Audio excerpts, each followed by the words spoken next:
From Lansing Community College, this is LCC Connect, and this is Lanstories, with me, David Siwik.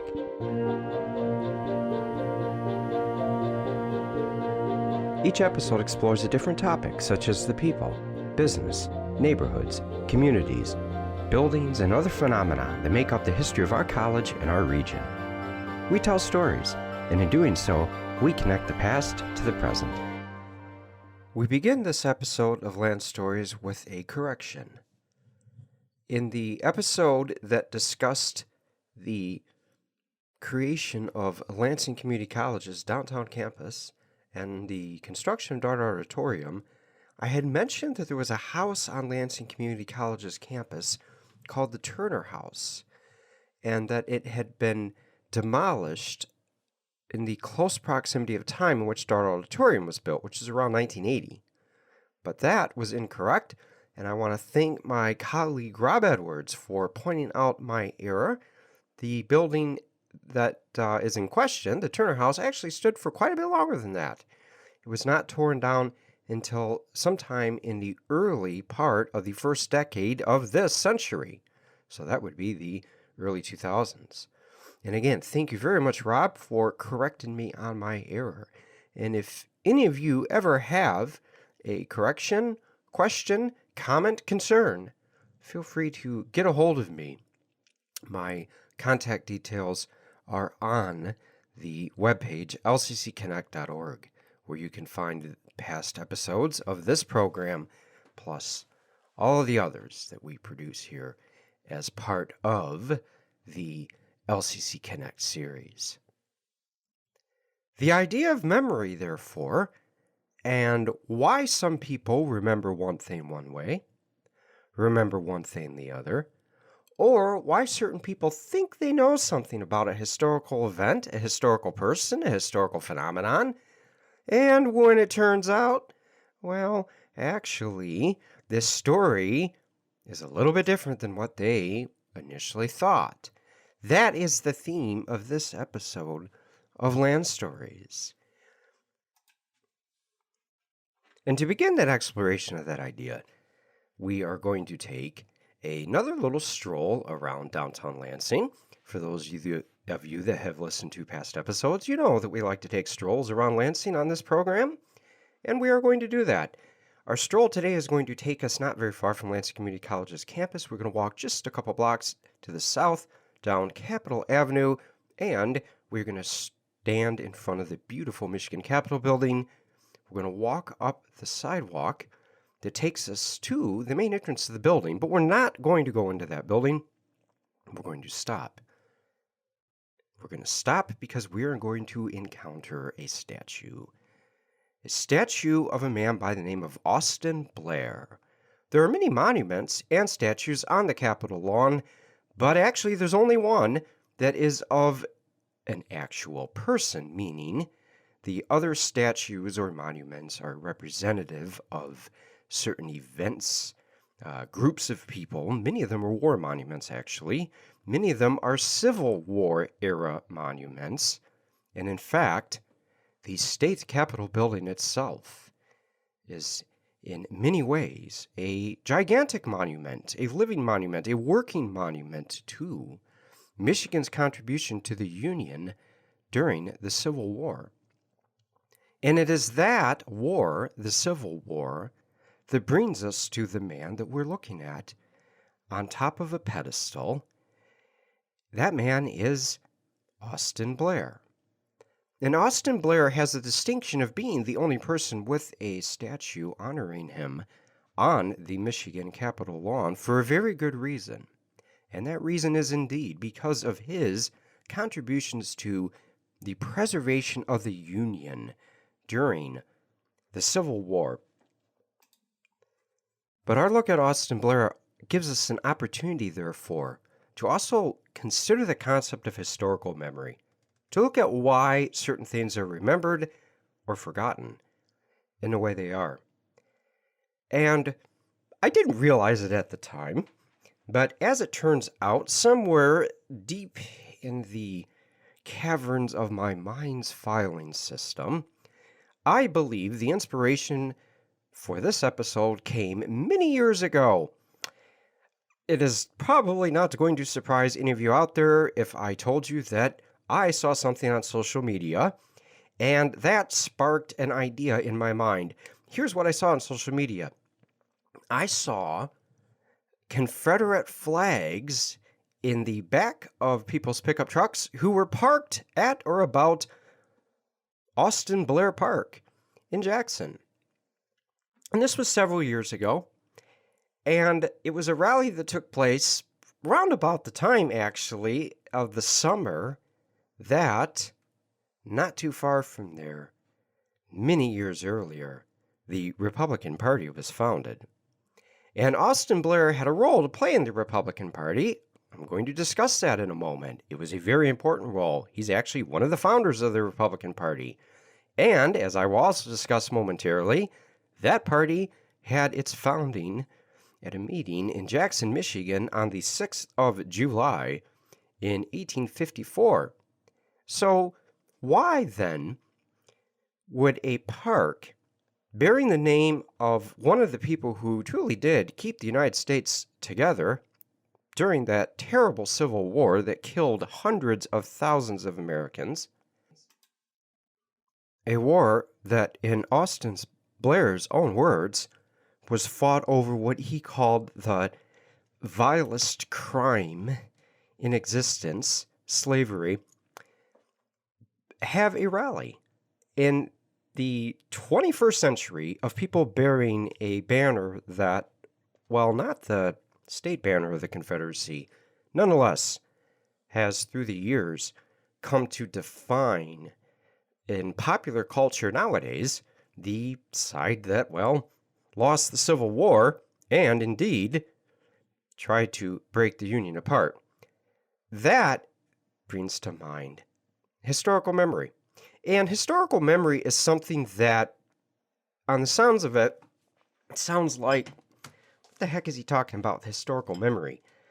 How can somebody remember something historically if he or she did not live through that event? That is the distinction, really, of what we mean by historical memory compared to memory. So, I have memory. You have memory. I have memory of being in Jackson, Michigan. I've been there many times, actually. Having grown up in the southern part of Michigan, Jackson was not that far of a drive from where I grew up over by Kalamazoo. And so I've been there many times, and I've even been to the park that the meeting of the Republican Party was held in 1854 that I referenced only moments ago. And I had that memory because I've been there before. But I also have, in my mind, what one might call the collective memory of a nation. And the collective memory of the American nation is something that we inherit through our schools, through our parents, our grandparents, our older siblings, our aunts and uncles, our cousins, our best friends, our work colleagues, the news media that we consume, the podcasts we listen to, the radio programs that we enjoy. Through all of those transmissions of knowledge, we end up forming an idea of the past. Whether we realize it or not, most of that programming, most of that information that we receive has a historical component to it. If you take the word history out of it, it actually seems quite obvious. For example, how do you know if you haven't filled your car up with gasoline in a few weeks that the price of gas is $4.50 or $5 a gallon? Well, because probably somebody told you. Or you drove down the road and you saw the sign outside of a gas station that read $4.79 or $4.89 or $5.29, depending on how recently you filled up. And that's information that's transmitted to you. You drive by that same gas station 6 months from now, and maybe gas is $6.99 a gallon. Maybe it's $2.99 a gallon. And you remember back to 6 months prior when it was $4.89 a gallon. And you have a memory of what happened. And you can talk to other people about it, and you can all sit around and chat about the price of gas, where it's been, where it's going, and you are engaging in an episode of historical memory. Now think about issues that come and go, but also think about events that happen to a nation that exist over an extended period of time and develop over extended periods of time to the point where the collective body politic experiences those events. And everybody experiences them differently because all of us have our own perception of the events going on around us. But there's enough sharing of knowledge that as we experience these events together and they become part of our culture, they become part of our mindset, we develop a concept of nationhood. We identify with certain themes, with certain ideas, with certain people, and as the nation develops historically, over time, we pass these ideas on to all the relationships that I mentioned only moments ago. So this all indeed is a bit of an endeavor into postmodern historical theory, which is something that was quite prominent in the 1960s and 70s especially. But we won't go too far down that road, not on this episode, maybe in a later date.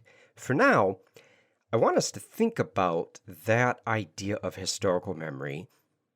And in doing so, let's get back for just a moment to the Confederate flags flying high there at Austin Blair Park in Jackson, Michigan a few years ago.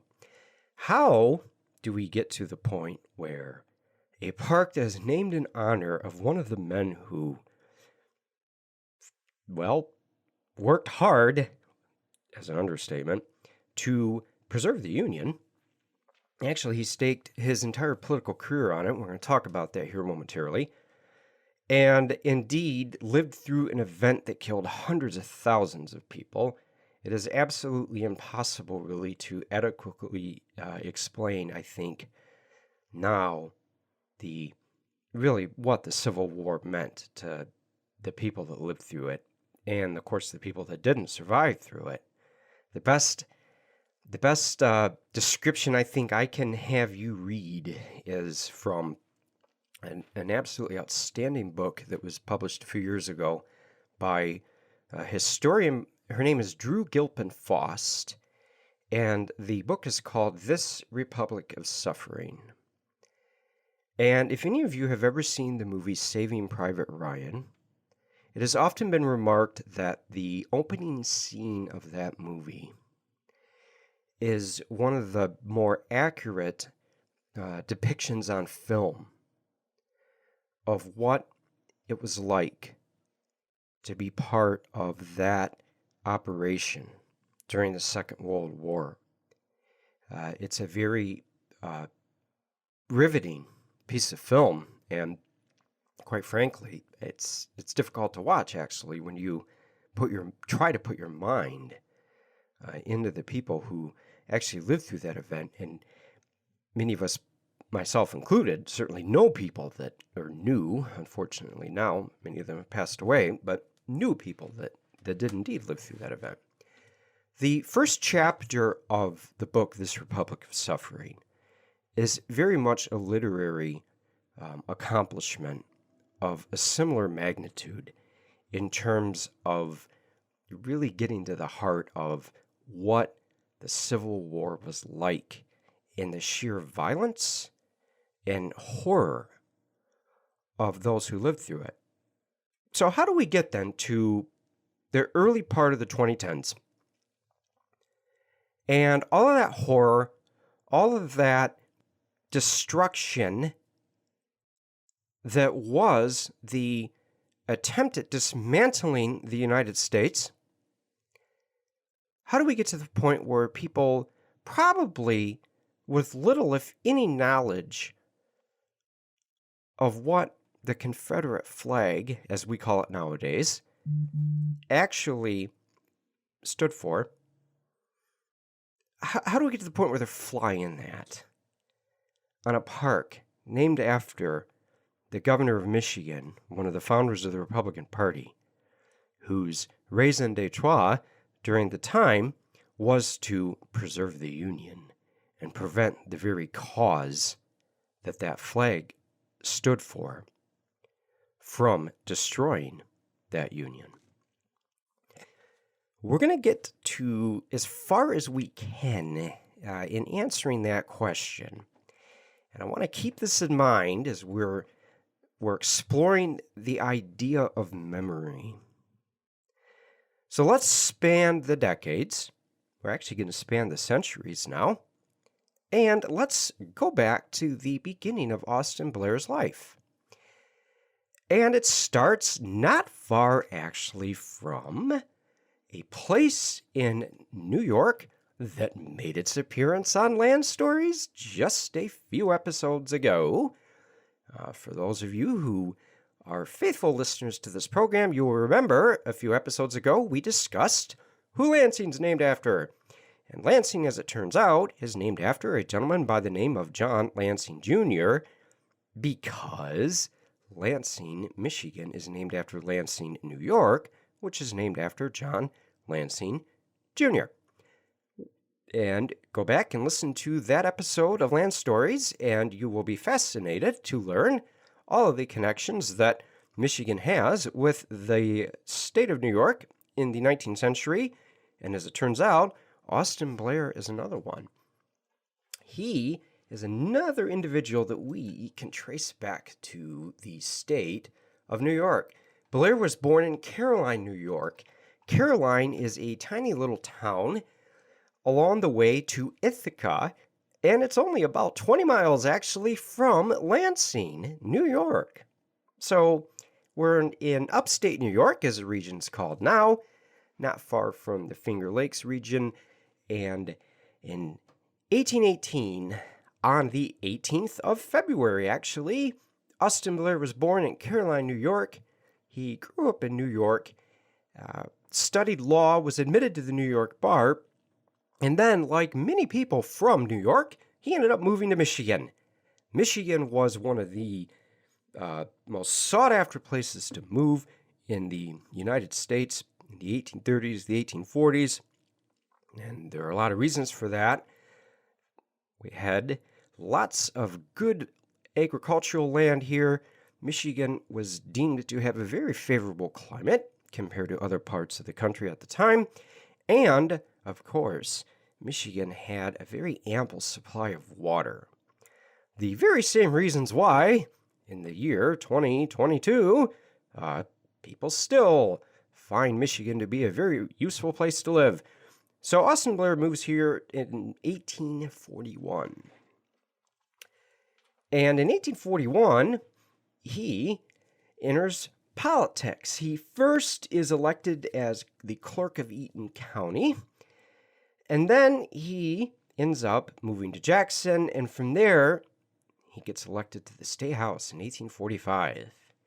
In 1848, he is a delegate to the Free Soil National Convention in Buffalo.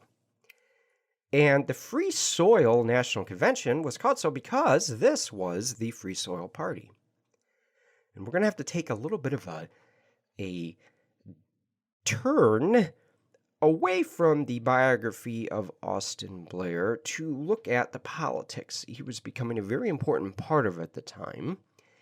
And that political movement that the Free Soil Party and others that popped up beginning in the 1840s and especially in the 1850s was part of the political realignment that the United States was undergoing at the time.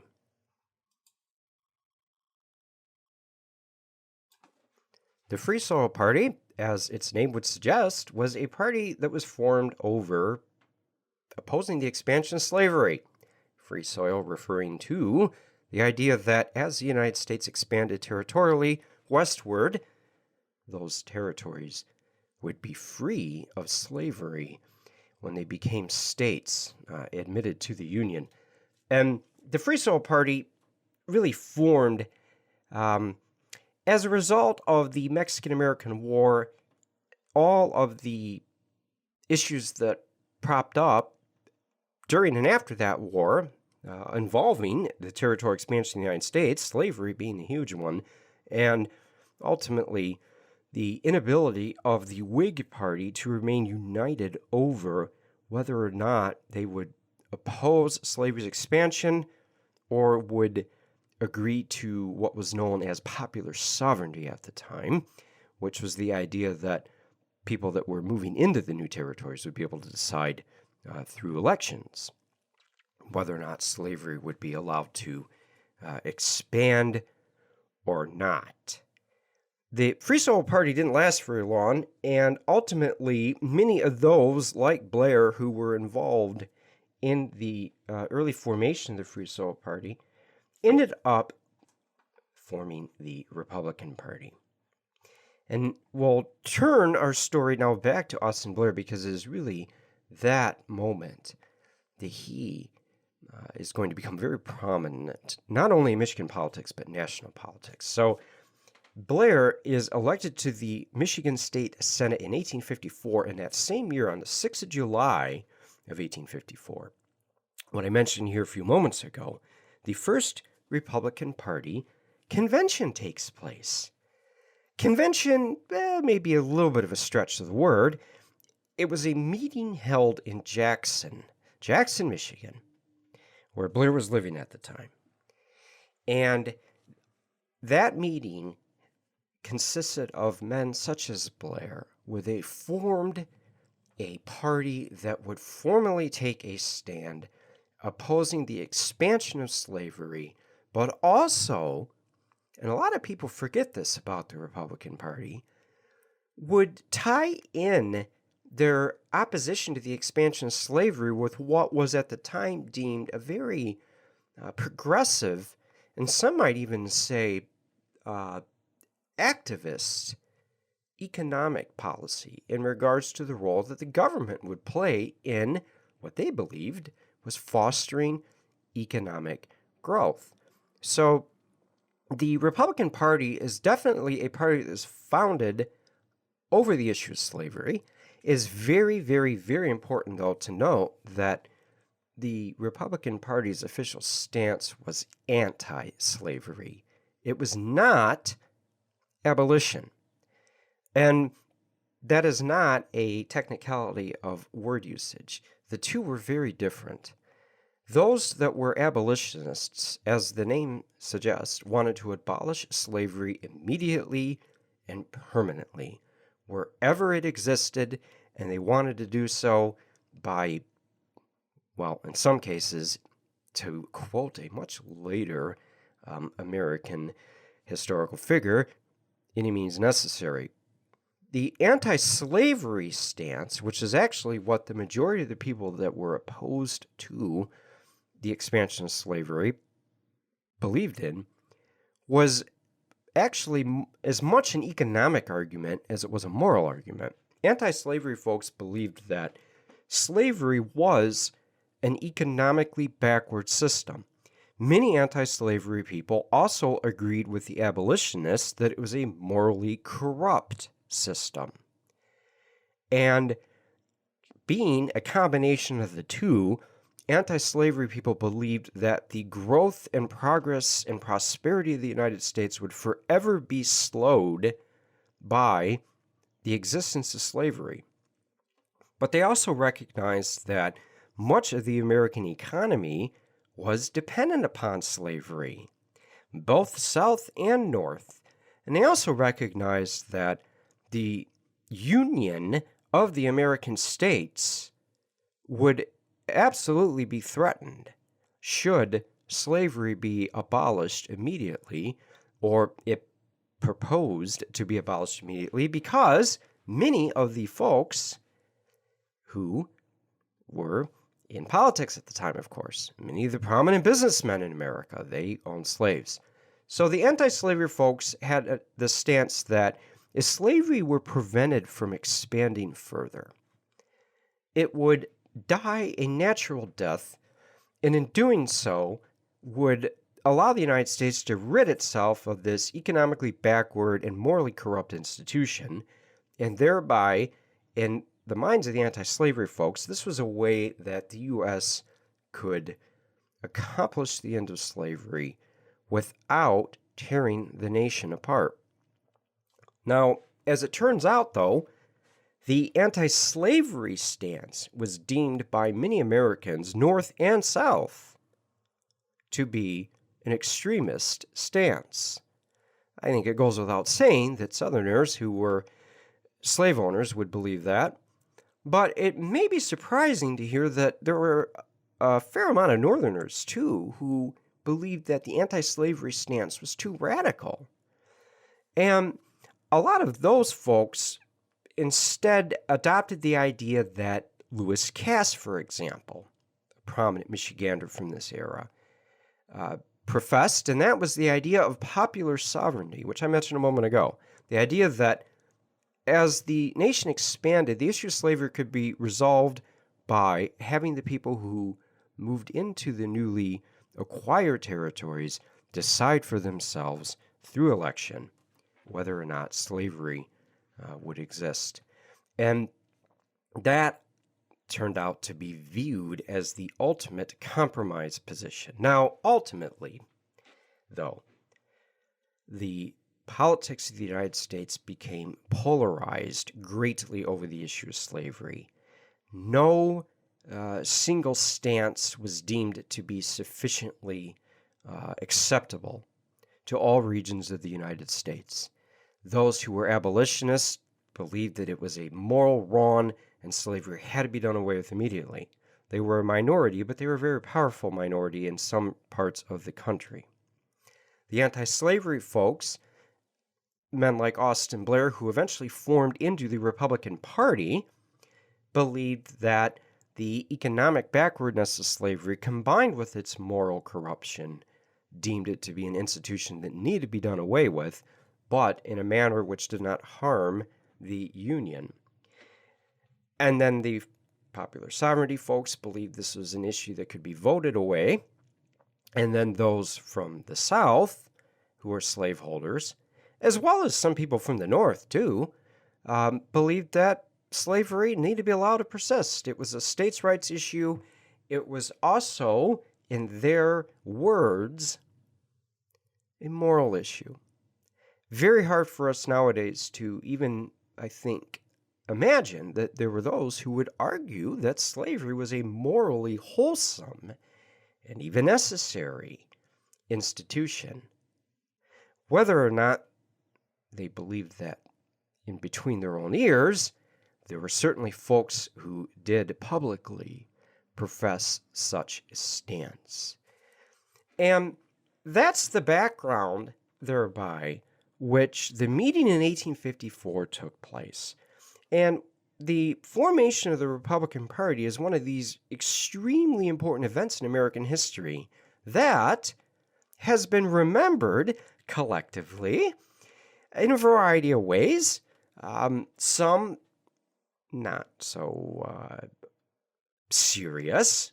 For example, the town of Racine, Wisconsin, also had one of the very first meetings of the organization of the party that became known as the Republicans, and they claimed themselves to be the home of the Republican Party, just as Jackson, Michigan does, as the organization there that took place in 1854. Some of the historical memory of the Republican Party, of course, is much more serious because it is tied so deeply into this absolutely cataclysmic event that eventually happens in the United States. That would be the Civil War. Austin Blair, then, features prominently in national Republican Party politics, and of course, state Republican Party politics, statewide leadership, national leadership, from really that point in 1854 on, when he begins his prominent role in the formation of the National Republican Party. And that's where we're going to leave off with this episode. Next episode of Lanstories, we will pick up here with our story of Austin Blair, and we are going to examine what happens next, not only in the formation of the Republican Party, but, of course, in Austin Blair's life. And as it turns out, that statue that stands in front of the Michigan Capitol building that we begin our exploration of Blair with at the beginning of this episode has quite the story to tell behind the man it depicts. You've been listening to Lanstories with me, David Siwik. For more information on this program and to stream past episodes, visit lccconnect.org. LCC Connect is the official home of the voices, vibes, and vision of Lansing Community College, offering hours of original and exciting programming. Hosted by faculty, staff, and community members, LCC Connect explores our college's work in the community, important topics in higher education, and our vision for the future. Catch the vibe on 89.7 FM or online at lccconnect.org. Until next time, remember, keep telling good stories.